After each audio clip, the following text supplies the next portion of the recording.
Hey everybody, welcome back to our podcast. This is Murder with My Husband. I'm Payton Moreland. And I'm Garrett Moreland. And he's the husband. And I'm the husband. Before we jump into anything, I did just want to remind everyone about Crime Con. It is coming up. We are going to be there. Murder with My Husband is going to be there. And if you are coming, we would love for you to come and say hi. So it's at the end of April and we hope to see you there. All right, Gary, you got your 10 seconds? So a ton of people gave me, remember last week when I talked about hats? Oh, yeah. I got so many hat suggestions. Yeah. So many. So I'm going to have to go through those. I actually think the smarties were the wives who DM'd me personally and said, hey, go ahead and you can just buy him this hat. Oh, that's funny. Other than that, I am getting surgery. Well, by the time you hear this, my surgery will have been done. Yes. I'm getting surgery on Thursday. I'm okay. Don't worry. Try not to freak out about it. It's not that big of a deal, but it's just a mouth surgery. Yeah. But yeah, it's always a little nerve-wracking. I talk too much, so Payton's trying to sew my mouth shut. Yeah. No, but it should be fine. I just don't like going under for things. Mm-hmm. And so it's like my biggest thing is I'm going under, but it'll be great. We'll get it done. We'll come back. Garrett might be talking funny, but hey, at least you'll be I here. might not be here for a week. There might be an episode without me. Garrett's really trying hard to pull out of this next episode. I know. I've been telling Payton for the last 2 weeks, like, you're going to have to record one alone. And she keeps like just ignoring me. Because no way, Jose. Even if you're all drugged up, you're coming on. Oh, yeah. 100%. Other than that, I actually do have one more thing. Okay, go ahead. Oh, no, I'm scared. I got you a surprise. What is that? You're going to have to open it and see. I'm scared. I'm excited, but I'm scared. I love surprises. Payton does love surprises. Okay, for everyone listening on audio, he just pulled out, it looks like a ring box. Wait, I am so nervous right now. It's a new car. Excited. Oh my gosh, wait, I feel like I feel like I should open it. Oh, yeah. Right? Wait, get on your knee. Get on your knee. Just kidding. We're already married. Don't worry. Oh my gosh, Garrett, I'm so excited. Wait, I want to open it upside down. Give me a second. Is this like a PTSD? Oh, that's upside down. Good thing I checked. Okay, hold on. Does this remind you of like our proposal? Yes. Really? Yes. We will put a picture up. Actually, we have of our engagement. We'll put it up on Instagram and everything else. Oh my gosh, I'm so excited. Babe, you're supposed close it again. You're supposed to open it up towards me. I know, but I'm trying to hide it from you. Oh, is it not a thing? Okay, I get it. I'm trying to hide it from you. Okay, go. Oh! Oh.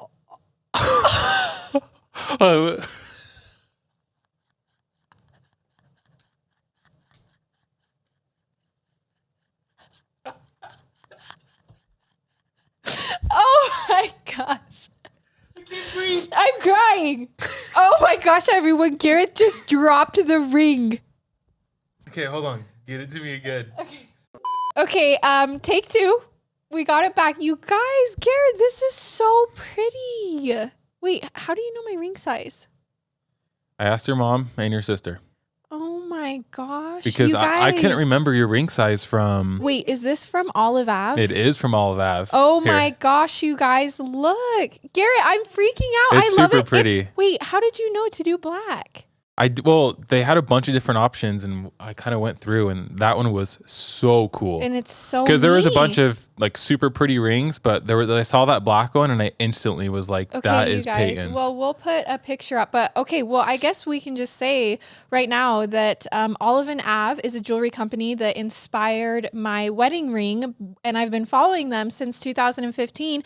And they reached out, and they're listeners of the show, and so of course this is from Olive Avenue. Oh my gosh, okay, I'm going to put it on. I'm so sad. I don't have my nails done, but I'll load a picture up for you guys. But I made sure you were dressed up. That's true.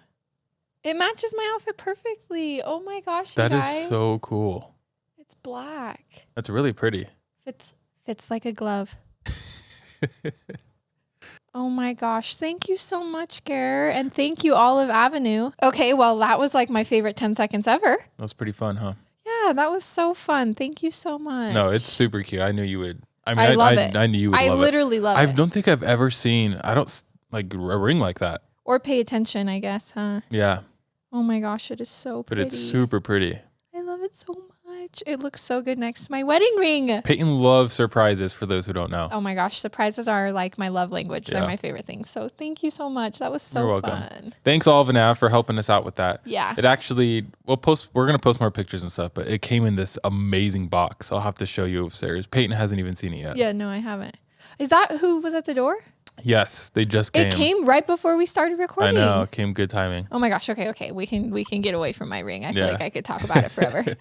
All right. Well, let's get into it. Our case sources are allthat'sinteresting.com, ranker.com, hometownstation.com, A Disappeared Episode, Season 7, Episode 3, WikiNG, Reddit, of course, charlieproject.org, chicagotribune.com, and livingmgz.com. So something about our podcast that's different than most is the fact that obviously our co-host Garrett has never heard any of these stories before, even the popular ones he doesn't know.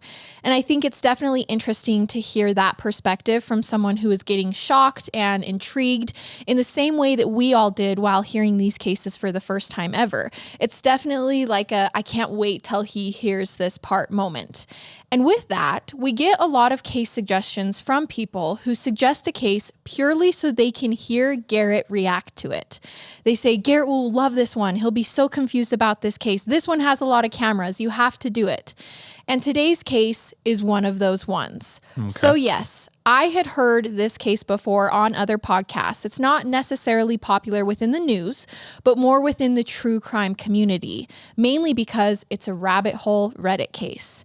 So if you've heard this case, stay and listen to Garrett hear all of the details for the first time ever. And also, you might learn something new. And if you are like me, it's easy to forget certain things once you've heard so many others. So this will definitely be helpful. As I was researching this case, though, it did kind of stun me how much of it will resonate with Garrett. Like I said, I'd heard it before, but I didn't tie all of the details back to him and kind of the little ties he'll have to it. So I'm excited to hear you listen to this one. All right. I don't know anything about this. So our episode begins on April 30th, 1994, when Bryce Laspisa was born to Karen Laspisa and adopted later by Michael Laspisa in Springfield, Illinois. Now, I don't know if you caught that, but he was born in 1994. Okay. Which is the same year you were born. Uh-huh. And I looked it up because my family actually watched The Simpsons a lot growing up, and the town in that TV show is called Springfield. So I was like, wait, is The Simpsons based off of Springfield, Illinois? But it's not. The Springfield from the show is actually based off of Springfield, Oregon, which is where the writer grew up. So one of the writers grew up. So no. Bryce was actually Karen and Michael's first and only child. From a young age, Bryce was very artistically talented. Karen and Michael remember him as such an easygoing child. And as he grew older, he developed a very great personality that made it really easy for him to make friends. By 2012, Bryce graduated from Naperville Central High School outside of Chicago. And to put it into perspective, that would be the same year Garrett graduated, so now you will have a good understanding of what advances the world was going through in this time and in Bryce's case.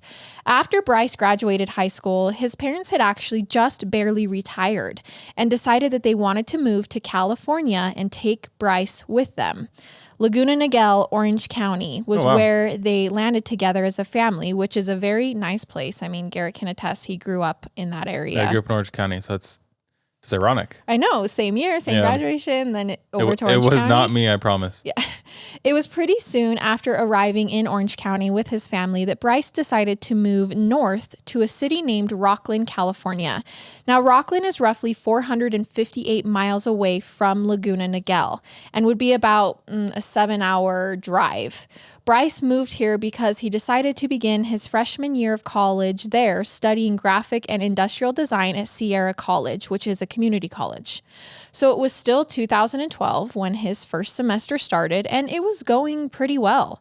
I mean, based on all accounts, Bryce was flourishing in college. He was getting good grades, and he got along very well with his roommate named Sean Dixon. And I do think all the time, what are the odds that your freshman year roommate becomes your best friend? And I'm always happy for people like Bryce who are able to have that experience because I don't think it happens often. During his freshman year, Bryce also began dating a girl. Her name was Kim Sly, and she was also a student. Kim actually lived in Chico, California, which was roughly 90 miles or an hour and a half drive away from where Bryce was living in Rocklin. After his freshman year was over and he returned back to Laguna Niguel for summer break, Bryce was anxious to actually get back to school. I think we all love summer break, but Bryce just wanted to go back. Okay. His friends, his girlfriend, that's where his new life was. And so although he enjoyed his summer break in 2013, he did want to get back to the new fun college life he had found. In August of 2013, that time came as Bryce returned back to Sierra College for his sophomore year. He arrived roughly 2 weeks before classes were to start, and according to his mother, Karen, he was settling back in nicely. Karen and Bryce talked pretty regularly on the phone as mother and son, and she recalls a phone call they had had right as his classes were starting, and everything seemed pretty normal. There was nothing odd about their calls or Bryce himself. But just days after starting school, those regular phone calls from Bryce to his parents back home became unusual. It was subtle, but Bryce just became withdrawn and almost absent. From afar back home, it might have seemed like he was just really enjoying his new life and school had just started and maybe he was, separating from his parents a bit more. But in Rockland, close up and seeing him often, girlfriend Kim and his best friend Sean knew it was much more than that. As Bryce had arrived back to college that year, he had started using drugs more than ever before. Kim, his girlfriend, actually recalled that Bryce admitted to taking a drug called Vyvanse with a friend, which is an amphetamine used to treat ADHD, which is a condition he didn't have. So like Adderall? Kind of, yeah. Kim says that he told her it had all started when he had been told that taking that drug would make it so he could stay up longer. And Bryce really wanted to stay up into the night and play video games with his friend, which is a very normal thing in college. But you usually don't do drugs to do that. So that's what's not normal. Now, Vyvanse surfaced severe side effects in Bryce, including psychosis, depression, and mania. Sean and Kim noticed the behavior changes as soon as Bryce moved back to college. Bryce became withdrawn, erratic, depressed. They assumed that Bryce was still taking Vyvanse even after that first time that he had done it. Okay. That maybe the one-time thing of staying up all night soon became an everyday thing. And within the first 2 weeks that Bryce moved back, Sean, his roommate, noticed that Bryce was doing it almost every single day. Well, that seems so unhealthy. Right. And with the reliance on the drugs, Bryce's best friend also noted that Bryce began drinking alcohol every day with it. Okay. So it's not just a beer here and there either. It's heavy liquor every single day combined with the pills. And this combination of drugs and alcohol was easily unraveling Bryce's life and worrying his friend and girlfriend. At this point, he had had only 2 full days of school so far. It already wasn't going well with him staying up all night and the past 2 weeks bender basically that he'd been on. So about 2 weeks after moving back to Rockland for his sophomore year, Bryce was now experiencing a completely different college life than the year before, and his behavior was growing more and more out of character and alarming.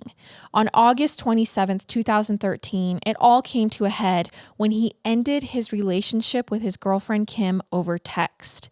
He actually told her that she'd be better off without him.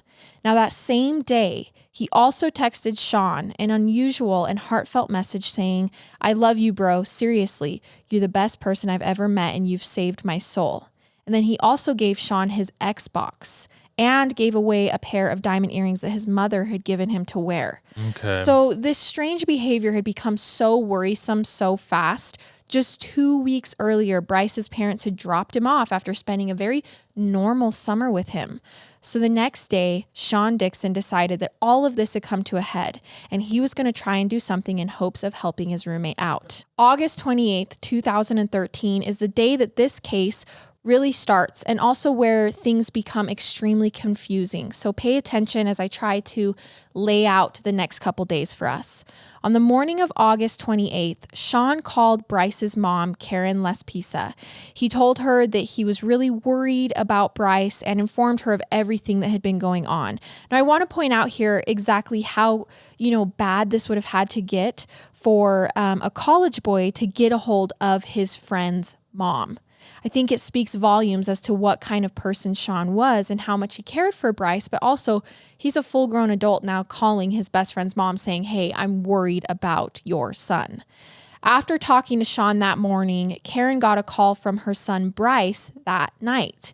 He told his mom that he had driven the 1.5-hour drive and was now at Kim's house the day after breaking up with her. Now, from all accounts, Bryce and Kim were in a disagreement that night and arguing as he called his mom. So keep in mind, he broke up with her the day before. Yeah. I'm assuming this is a like, come get your stuff, or hey, let's talk about this in person type visit. But now they're arguing, so he's called his mom. She answers, and she was probably stunned and uncomfortable to be being brought into the middle of this argument. Bryce explained that Kim had taken his keys to his 2003 Toyota Highlander and wasn't letting him leave her apartment. So at first, this seems like a lover's fight. They had just broke up. Tensions are high. But you still need to allow someone their free will. Like if he wants to leave, she needs to let him leave. Yep. It was bad enough that he had to call his mom in hopes that it would help. This doesn't seem very good. But Kim, his girlfriend, quickly explains to Karen, his mom, that she didn't take his keys because they are fighting and she doesn't want him to go. On drugs, huh? She took them because Bryce's behavior and the way he's acting was so alarming that she doesn't think he's in good enough condition to drive home. She's like, it's dangerous. I don't think he should be in a car. He's just acting really weird. Now, Bryce demands to his mom on the phone that he's fine. He's not under the influence of drugs and that he just wants to leave. He's like, can you please tell her to give me my keys back? Now, Karen hears both of them out and then tries to de-escalate the situation. She tells Kim to give Bryce his keys back. She's talked to him. He just seems upset. He doesn't seem like he's under the influence of drugs or alcohol. She demands that Bryce take the keys and drive the 90 miles straight home and get in bed. She's like, get in bed, take some rest, like leave the house and go straight home. She tells Bryce that she will catch a flight out there immediately and come check on things. Because now at this point, she's received a call from his best friend that morning and now a call tonight. And Kim's saying, hey, he's not doing very well. So she says, I'll catch a flight out and come check on you. But Bryce tells her not to come until he could call her back the next day when he was alone. He tells her on the phone that night that he, quote, has a lot to talk to her about before she comes out there, but doesn't say what it is. He says he needs to be alone when he tells her. Karen claims that she doesn't know what this means. What could have possibly gone so wrong in the last 2 weeks that now he has so much he needs to tell her and his friends are worried about him? But either way, in that moment, everyone agrees to just turn in for the night. Bryce promises to drive straight home back to his apartment and sleep it off. So he leaves Kim's apartment at 11:30 p.m. on August 28th, 2013. At 1 a.m. August 29th, so just a couple hours later, after Bryce left Kim's apartment, Karen is woken up by another call. It's from Bryce again. Karen answers. Now, I need to clarify here that I have no idea what they talked about on this call. What do you mean? Every single source just says Bryce called his mom at 1 a.m. and then nothing. Doesn't say the context of the call. What was said on this phone call? Oh, now I know. Weird. Yes, it doesn't seem like much now, but I will circle back to it at the end of this. At the end of the case, because I do find it very strange that no sources even mention that this isn't even brought up at all. So we'll circle back here, but just remember that he calls her at 1 a.m. They hang up, and Karen goes back to bed. Now, the next morning, both Karen and her husband wake up, and around 11 a.m., they are notified that their insurance roadside assistance service had been used earlier that morning. And they're like, what? We haven't left the house today. And the company explains, no, it wasn't used by you guys. It was used by your son around 9 a.m. So he talked to her at 1 a.m. and then at 9 a.m. he used their roadside assistance. Was he home when he talked to her? She assumes so because it had been long enough that he made the 1.5-hour drive back, and he doesn't say otherwise. Got it. So Karen tries calling Bryce. She's like, okay, we'll figure out what's going on. Maybe he left this morning and something happened, but he doesn't answer. So she calls Sean, his roommate, and she asks him if Bryce is there, that he had used their roadside assistance. They want to make sure he's okay, but Sean is now confused. He informs Karen that not only is Bryce not home now, he had never come home last night after leaving Kim's house. So he did never get home. Had Sean informed her about him drinking heavily and any of this? Yes, on that phone call the day before when he called her, he did inform her of the drinking. Got it. So now Karen is even more confused because she talked to him at 1 a.m. and she just assumed during that call that he was back home because she demanded he had drive there after leaving Kim's. And Bryce had never made it seem like he wasn't. He never said anything. But apparently he wasn't. So where was he when he was on the phone with her at 1 a.m.? And then also, where was he at 9 a.m. when he used roadside assistance? Searching for some idea, Karen and Mike discover a small charge on their credit card from a small desolate town named Buttonwillow that's roughly only 200 miles or a 3.5-hour drive away from their home in Laguna Niguel. When Karen and Michael hear this, they come to the sudden realization that instead of leaving Kim's house and driving to his apartment, Bryce must have left and attempted to drive home to Laguna Niguel, the 7-hour drive, which would be roughly 8 hours if he was leaving from Kim's and not college. Weird. I wonder if you think he heard her wrong and figured when come she said drive go home, he went, okay, I'm gonna go home to Laguna Niguel. Could be, but we don't know. I mean, if it was a misunderstanding, we don't know. So Mike calls the company where the charge was placed and actually gets in contact with a man named Christian, who was the owner of Castro Tire and Gas in the town of Buttonwillow. Okay. Now, Christian from Buttonwillow tells Karen and Michael that he did in fact talk to their son that morning around 9 a.m. because he was the one that responded to the roadside assistance. According to Christian, Bryce had called roadside assistance after running out of gas near Bakersfield, and he had been sent to help. There are two major problems with this story that you haven't pieced together yet. If Bryce left Kim's house at 11:30 p.m. and left immediately for Laguna Niguel because his roommate said he never came home, he had already been driving for over 9 hours by the time he called roadside assistance. And when he called roadside assistance, he was still 200 miles or 3.5 hours away from home. So where did he go in between that We time? have missing time. Yeah. He should have already been home or close to it by that point. So he stopped somewhere for a while, and we know it wasn't back at his apartment. So still, where was he when he called his mom at 1 a.m.? And why didn't he tell her he was just driving home to Laguna Niguel? The second is, if Bryce got gas around 9 a.m., where is he now that it's 12 p.m.? The 9-hour drive has already taken way too long, and he's still not home.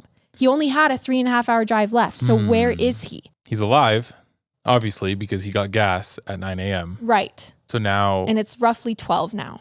So Christian tells Karen that he brought her son the 3 gallons of gas that afternoon as he was stranded on the side of the road near a rest stop. He wasn't at the rest stop. He was just pulled off on the road near the rest stop.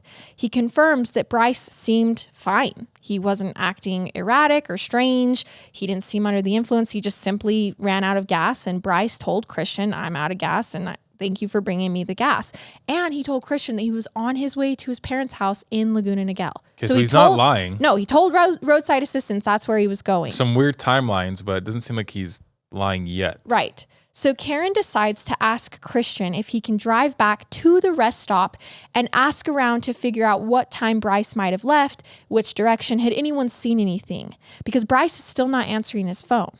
Christian agrees. So by this point, like I said, it's almost noon, and all of this back and forth had taken some time to figure out, which is why it's been 3 hours. Karen is fearing the worst. Bryce had gotten the gas and then somehow gotten into an accident. It is on the side of the road or in a hospital somewhere. 15 excruciating minutes later, Christian calls Karen back with some more astonishing news. And I assume she hasn't called the police yet, correct? No, because Christian talked to her son and said, oh, he was just getting gas. So maybe he just got in an accident, but he still had a 3-hour drive. And honestly, if you tell the police this, they're probably not going to get involved yet because... he's driving home. Yeah. He'll be there soon, right? Hopefully. So the news that Christian told Karen was, hey, we know where Bryce is. I went to the place, we know where Bryce is. Because he's still sitting in his car in the same spot on the side of the road. What? Where Christian had dropped him off gas 3 hours earlier. Okay, you guys, I'm so sorry to interrupt. I know we are in different clothes. It's because it's the next day. I wanted to paint my nails before I did this ad, which is why we waited. And I know Garrett talked about this in his 10 seconds and you saw the ring, but I did just want to give a close up and talk to you a little more about Olive Avenue Jewelry. They're amazing. Like I said, my wedding ring is actually inspired by them. And my favorite thing about them is that they do custom jewelry for whatever unique thing you are looking for. They're more than just gemstones, and they also have very high quality engagement rings. Like I said, they have earrings and bracelets as well. And all of their jewelry is made with 14 karat gold, which I find very important, and it's something that I look into when I'm buying jewelry. Also, we know that their customer support team is really involved. They're involved with everything, because whether you just want to buy something that they've made and they design, or you want to design something of your own, their customer support team is there to help the entire way. And we'll put some pictures and videos up right now. Of both, yeah. Of both rings. A closer look for you guys.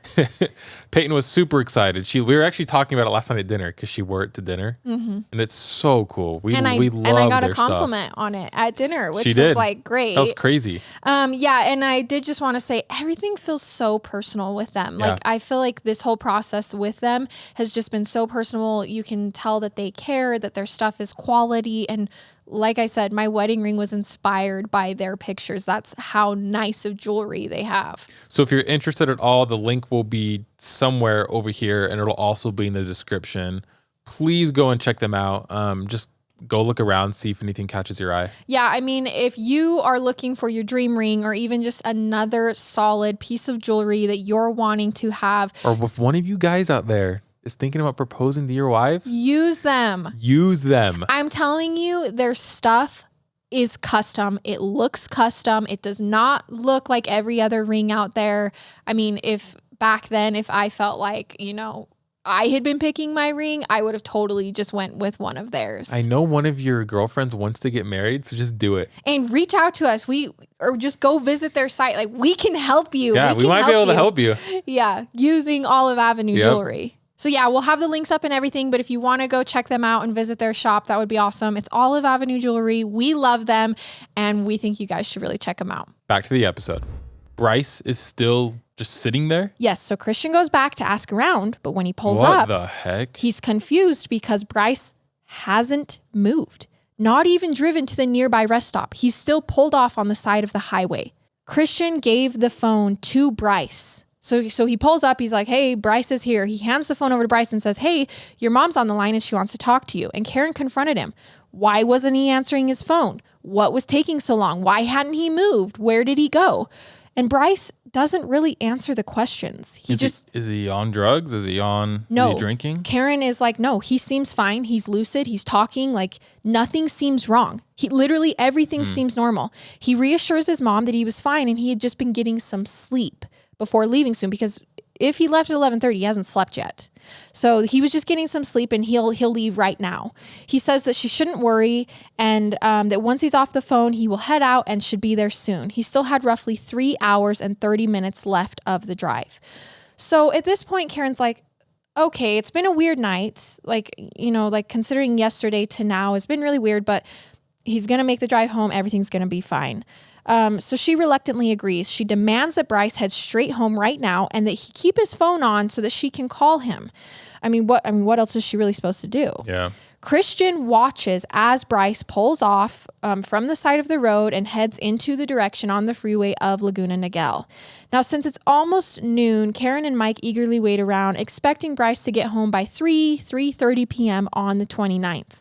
But as 3:30 rolls around, Bryce is still not home, and once again is no longer answering his phone. Oh my gosh. So his parents wait around anxiously, but by 6 p.m. that night, Bryce is still not home. What? So they file a missing person report with the Orange County Sheriff's Department. I'm so confused. What a roller coaster of emotions for the parents. Well, and also answer your phone. Keep your phone on. It's off. Please keep your phone on. I've just now found you again and you're alive and well and nothing's wrong. Please keep your phone on. It's off. I'm still trying to figure out where he was during the night. Right. Why did it even take so long to get there in the first place? Yep. So the past 2 days have already been confusing and worrisome for Karen and Mike. It all started with both Sean and Kim telling them that Bryce had been having trouble and acting strange, only for him to then run out of gas on an unexpected and unannounced trip home, despite talking to his mother multiple times and never mentioning that he was coming home. Then, after getting the gas, Bryce still doesn't leave, waits the 3 hours, dragging out a trip that has already somehow managed to take much longer than imaginable.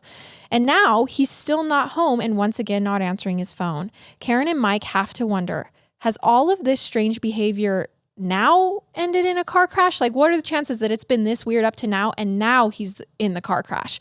Is he in trouble now? What's going on? That night, 2 officers head back out near the rest stop in Buttonwillow because according to an emergency order from AT&T, it seemed to be the last place that Bryce's cell phone pinged before maybe being shut off or being destroyed. It has no other data. When police don't find Bryce at the spot that he pulled off at the rest stop, they aren't surprised. I mean, it's been hours. Yeah. He was seen driving away from there 9 hours earlier. So it was where they had to start though. Like they had to go back just to check. But it was while driving away from the rest stop that police discover something that will take this case from strange and mysterious to completely mind-boggling and frustrating, and is the reason why it is a Reddit rabbit hole. Police are driving away from the rest stop when they see a car pulled off on the side of the highway. A 2003 Toyota Highlander with license plates that match those of Bryce's car. Okay. But this couldn't be him. His car is only 8 miles away from where he stopped that morning. 8 miles away from where he had told his mom he was leaving and immediately heading home 9 hours earlier. Police pull over and walk up to the car and are stunned to find Bryce Laspisa alive and well, just sitting in the driver's seat, 8 miles away from where he was last found the first time he went missing 9 hours earlier. So he's just been sitting in his car for like 9 hours.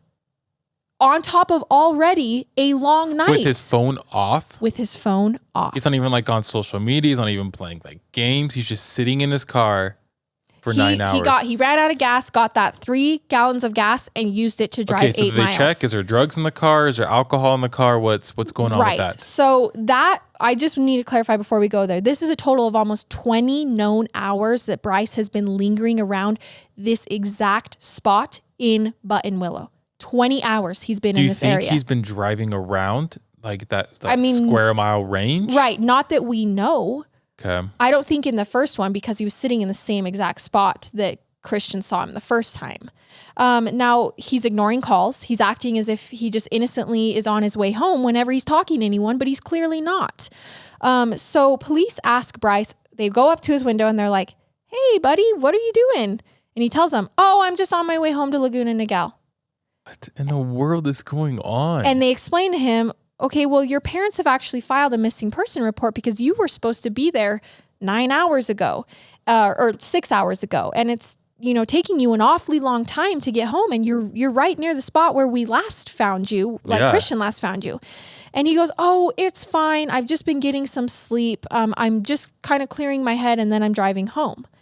And police tell Bryce that, okay, that's fine, but due to the circumstances as to why we're here, which is a missing person report, you're going to need to take a sobriety test. Like we don't have any options. He passes. So they say, okay, no way. Can you step out of your car so we can search your vehicle? They find nothing. There's no drugs. There's no pills. There's no alcohol. They note that Bryce seems completely level-headed and stable. He's lucid. He's calm. He's alert. They're like, this kid seems fine.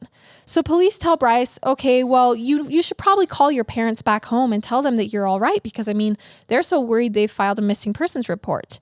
And to their surprise, Bryce seems reluctant. He tries to push it off. He says, okay, I'll do it.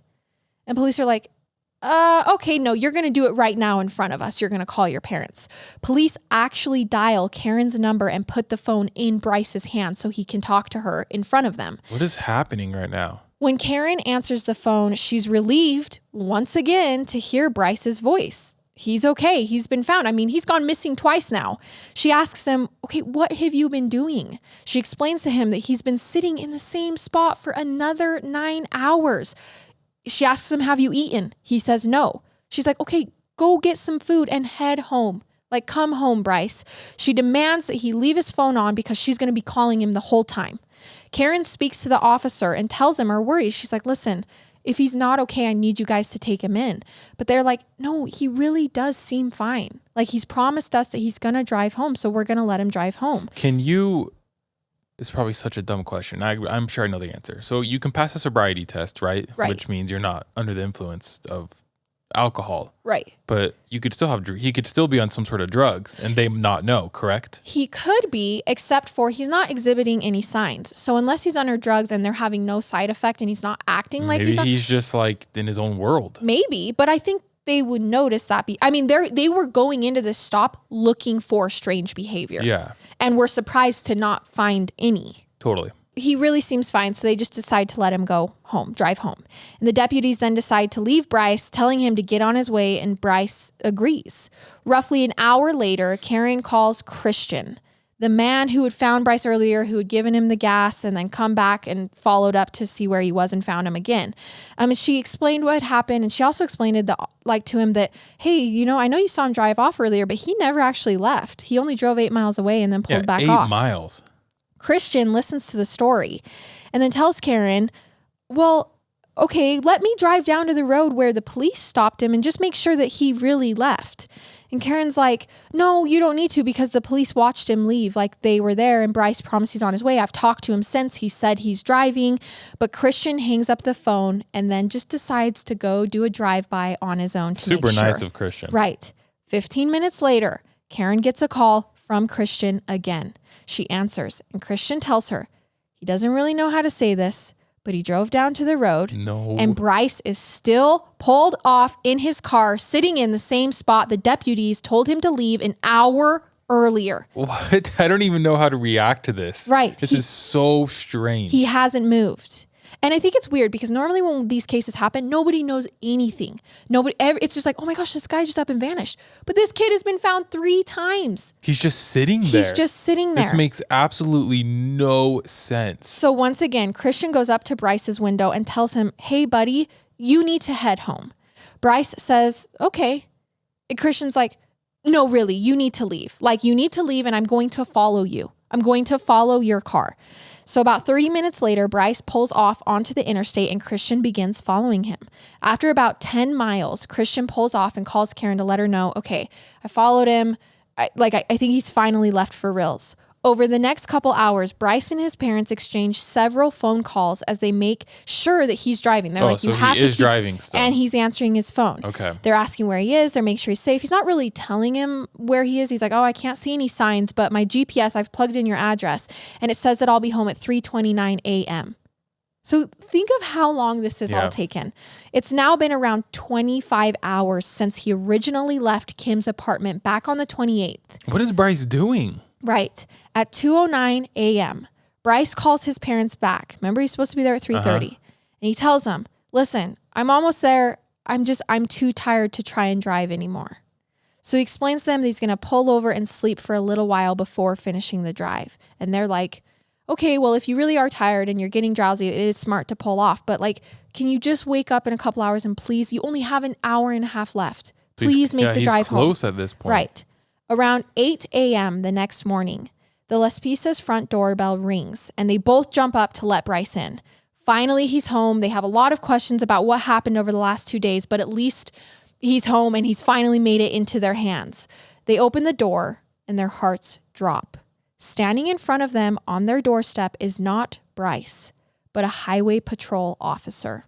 He wants to know if they own a 2003 Toyota Highlander. Oh, man. And they're like, yes, it's the car Bryce is driving. He tells them that they found the car crashed and on its side, abandoned at the bottom of a 25-foot embankment near an access road to Castaic Lake. The back window of the car had been broken out from the inside, and Bryce's phone and laptop was found inside. His duffel bag and wallet was outside of the car, but Bryce himself was missing. Okay, so he obviously got out of the car. Right, he kicked out of the car, but he's no longer there. But he left his phone, his wallet, his laptop, his belongings in the car. Police theorize that the car drove off of the 25-foot embankment, crashing at the bottom where Bryce then kicked the window and crawled out. There was a small drop of blood, Bryce's blood, on the passenger seat headrest and another spot in the back seat, but that was it. Did he do it on purpose? He left all of his belongings, including his phone, with the car. Now, Castaic Lake sits roughly 2 hours north of Laguna Niguel. Surveillance footage and cell phone pings show that around 2:15 a.m., right after he got off the phone with his parents telling him that he was pulling over to sleep, Bryce instead turned onto an access road near Castaic Lake where a camera captured his license plate. It's not known where he went after that. The strange part is, strange on top of an already strange case, is that again, 2 hours later, around 4 a.m., Bryce's license plate is captured by the same camera on the same road going the same direction as before. Oh, so he's going in circles, basically. Almost like he's going in circles. There's no explanation. Eventually, based on the tracks, Bryce accelerated. The car accelerated down a hill where it then fell off the 25-foot embankment. So think he's at the top. He drives fast down a hill, but then falls off like there's a cliff. And then he falls off the cliff. The car landed on its front bumper and then fell onto the side. And if you look down from the top where this first acceleration started, it almost looks like the lake appears a lot closer than it actually is. Like maybe if you drove down, you would hit the water soon. But there was obviously a 25-foot drop that you can't see from the top, especially at night. So most of this theory initially seems, pretty deliberate. And police theorized that this was an attempt for Bryce to take his own life. Yeah. Like he was maybe trying to drive down into the water, didn't know there was a 25-foot cliff, ended up driving off the cliff because they can tell by the tracks that the car accelerated down. Got it. Tack on everything else that has happened in the past 2 days, it seems to back up their theory. He gave stuff away. He's acting strange. He's on drugs. He's drinking. And now this. That exact same day, Bryce's car was found. A large search begins for him because they know he's not in the car. And they're searching 2,200 acres of the Castaic Lake as well as the 11,000-acre park that surrounds it. They believe that he walked away from the accident and would be found nearby. Divers enter the lake. Dogs are brought in to track the scent. Helicopters are searching everywhere. But in the days that follow, no leads surface from the search until 5 days after the accident when a jogger at Castaic Lake calls 911. He reports on September 4th that there was a brush fire in the area. And when firefighters respond to put out the fire, they discover that the fire had been started because a human body had been lit on fire. What? Investigators collect the body and everyone's like, well, I guess we found Bryce. They run tests to confirm the identity as Bryce. But when tests come back, the remains do not match. It's not Bryce. The body does not belong to Bryce. It was a man from Los Angeles who was a victim of homicide, completely unrelated. Someone killed him? Yes. And lit him on fire? Yes. Oh my gosh. So after more searches, both from cops and personal investigators his family has hired, Bryce's body was not found in the area. He literally just disappeared. Mike hung up missing person posters. Karen contacts the media from back home for help. And if you think about it, where did he go? Because he's clearly injured. He just drove off of a 25-foot cliff. There was blood, not a lot, but drops in the car. He most likely has internal bleeding. He couldn't have made it far, right? But the dogs who are tracking, 2 of them, finally track Bryce's scent all the way to a dam that then goes across the lake. So Bryce walked across the dam and then to a nearby truck stop where from there the trail goes cold. Oh, so he could have gotten in a truck. He could have hitchhiked car. Anything. Now, did they check the cameras here? I don't know. I looked everywhere. They must have not had cameras because nothing is about him being on camera at this truck stop. Of course, there were no cameras. Police now believe that maybe Bryce is not dead and that he caught a ride at the truck stop and left his life, just up and left, because at first they thought he's for sure dead. This was a suicide attempt, but now they're not sure. Or did Bryce meet someone who he knew who helped him do this? I doubt it. They really found the car only an hour after it had been crashed. So he only had an hour to crawl out, get to where he's going, and disappear. He had to have been, maybe not running, but moving. He had to have been moving. Yeah, he wasn't crawling. About a month after he went missing, a police officer in Port Orford, Oregon, confirmed that he saw Bryce, but wasn't aware he was a missing person until after. So he calls and he's like, I saw this kid.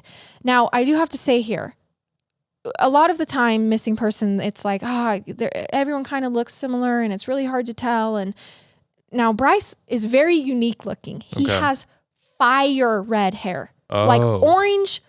orange red hair. He has this huge smile, a very big mouth, very big teeth. Like he would stand out. If you were looking for him, you might be able to find So him. the cop's pretty dang sure that he saw him. Yeah, it's not like it could be. I mean, it would be hard to mistake him for someone else.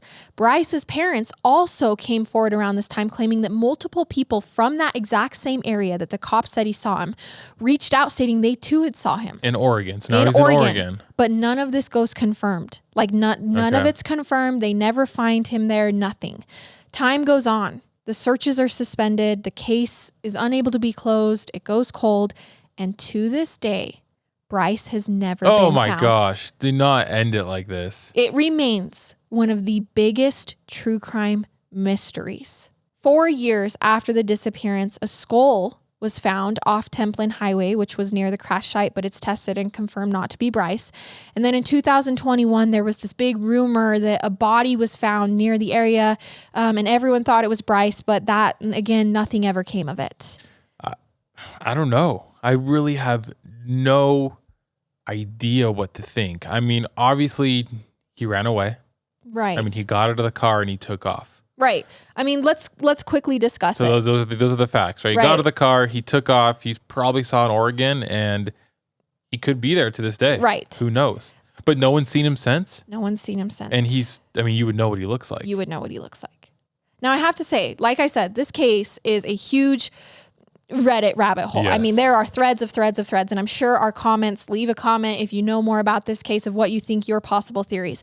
But here are the 3 main possible theories that remain the most concrete, I think, after reading Reddit threads and everything. The first is, and I think this is the most believed, is that Bryce attempted to take his own life that night by driving into the water, but didn't make it to the water, only to then crawl out, leaving his possessions behind with a possible head and internal injuries, where he wandered into the vast land area around and eventually died. Okay. Him giving away items to his friends, delaying his drive, even circling around for 2 hours, like kind of debating, before finally accelerating down the hill and off the embankment is the most concrete proof. Friends said that he had been depressed. He was dabbling in drugs and alcohol that had side effects of depression. He even broke up with his girlfriend. I think all of this points to suicide. To combat this theory, though, Bryce's parents do not believe this in the slightest, and they don't think that there was anything happening in Bryce's life that would lead him to want to take his own life. Unless he was on those drugs. Right. Now, the next theory is that Bryce was having a psychotic break from his recent substance abuse and wandered off and died or forgot who he was. Now, a lot of people who have taken Vyvanse for ADHD have commented, I was reading on the threads that like there is a huge crash and huge withdrawals, and sometimes you cannot know where you're at. Things can get confusing. They're like, this is very common for this. This would explain his strange behavior, the sitting in the same spot, seemingly unbothered for hours, barely moving, the unlike himself behavior he exhibited all the day previous, the driving in circles and plummeting down a hill, crawling out of the car and just leaving his cell phone behind if he needed help. Again, the biggest issue with this theory is that everyone who talked to him on the way home said that Bryce seemed fine. Didn't look like he was having a psychotic break. He didn't act like he was having a psychotic break.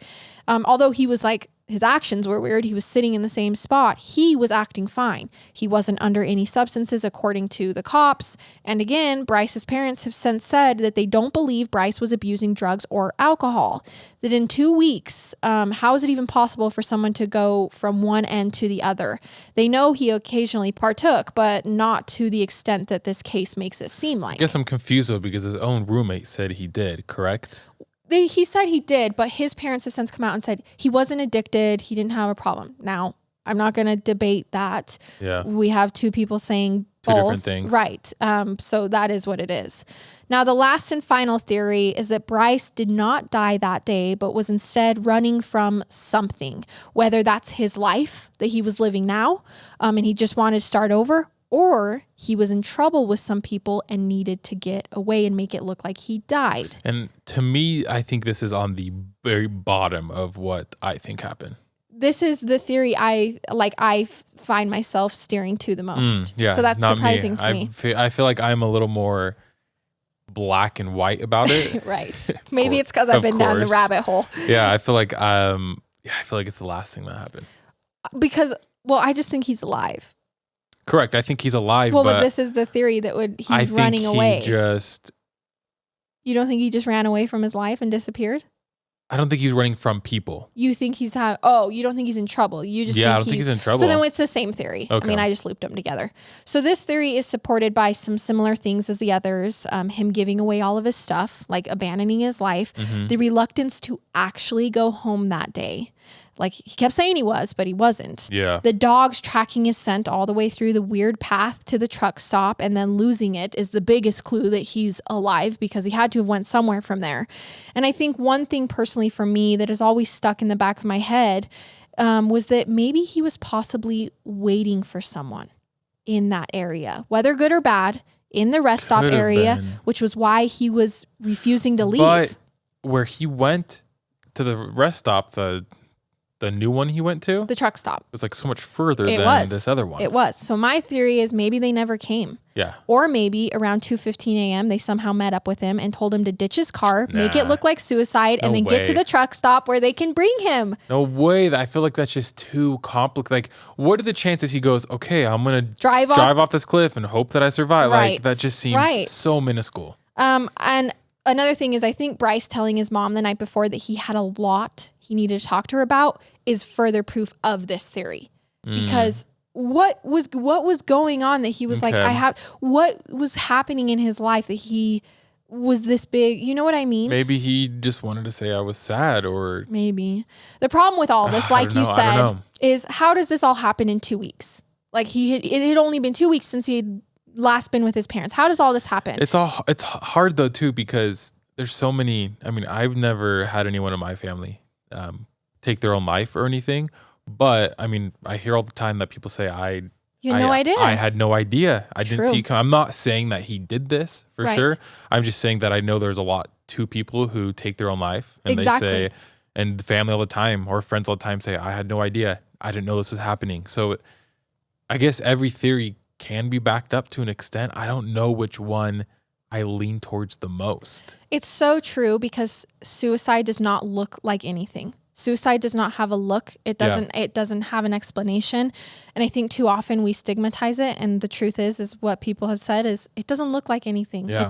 It's there. But if he was seen in Oregon, right. Well, he must be alive, that was never super confirmed. No, it's him. I can feel it. I know it's him. So the problem with this is, like I said, how can this have all happened so fast? And then also, how would he have known he would survive the crash? Yeah. Like how do you fake your own death and drive off? And like I said, I don't think he knew he was going to drive off that cliff. I think he just thought he was going to drive his car into the water. Yeah. But it does explain the sitting around for hours in the same position. If you needed to meet someone there that you weren't going to contact on your phone, which is why your phone's turned off, then that explains him kind of having to stay in that vicinity.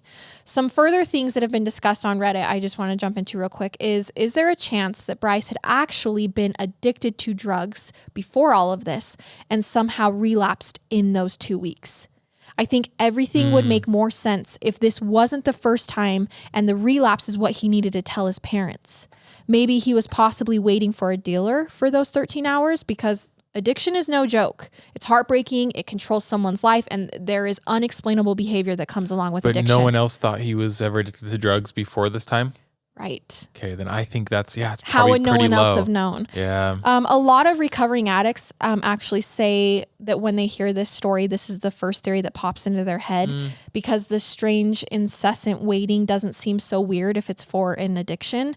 But the thing is, there's no one who knew Bryce personally who has come forward and stated he had a prior drug addiction. So I don't want anyone going around saying that this is what happened, because we don't have proof. It's just a theory. I do feel like, and I don't know enough about drugs or being addicted, but prescription drugs are probably easier to hide an addiction to than others. I would say so. Yes, I would probably agree with that. So to go on to that, his parents do describe an insanely close relationship. They say he could talk to him about anything. They were super close. But then he moved 9 hours away to go to a community college. Yeah. There was plenty of community colleges in Orange County. Outsiders say that Bryce had a good life in Illinois. Remember, they moved him right after he graduated. But the first signs of depression actually started when he was pulled from that life suddenly and moved to California. Okay. So there's a lot of theories out there that is there something that happened in his life over there with his parents or whatever that hasn't come out because they don't think it pertains to the case, which is kind of what you're saying. It's easy to hide. And what if only his parents knew? And now it's just not something that they want to talk about. And then going back to what I said at the beginning, what was the context of the 1 a.m. call? Mm-hmm. Now that you've heard the case, how do we not know what that call to his mom was? He initiated that call. And know what? She hasn't said anything about it? She hasn't come out. Have people asked her? I don't know. None of the sources talk about it. Even Reddit doesn't really talk about it. Maybe it wasn't a big deal then. Maybe. But to me, it's like if he initiated that call and then we just start this huge string of weirdness, I think it's important to know what that call was. Yeah. Yeah, I don't know. That is so crazy. I don't even know what to think. I know. Now you understand why other podcasts have covered it. I know we could probably talk about this for hours. Yeah, so we'll cut it off now, but you guys keep going in the comments. Like we can discuss it further. I don't know what everyone else thinks. I know. I'm going to read some of the YouTube comments and Instagram comments to see what everyone else's theories is. Yeah. So I'm just going to give a little short synopsis if you've seen him. So Bryce Laspisa was last seen in Kern County August 30th, 2013 at approximately 2:08 a.m. on camera and has not been seen or heard from since, according to sheriff's officials. Bryce was 19 years old and stood 5'11", weighing 170 pounds with bright red hair and blue eyes. He was also wearing cargo shorts, a blue-white checkered shirt, and white-red Nike shoes, and he has a tattoo on his left arm shoulder area. His friends and family are still looking for him, and any information can be reported to 932-308-5500 or anonymously through Crime Stoppers. Bryce's mom, Karen, has since said that before all of this, she used to think the worst thing that could happen to her would be to lose her child.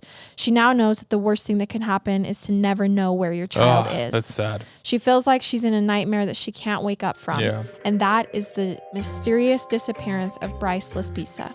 Okay, you guys, thank you so much for listening to our episode this week. We love you guys so much. Just a reminder about CrimeCon. If you can make it, we'd love to see you there. And we will see you guys next week with another episode. I love it. And I hate it. Goodbye.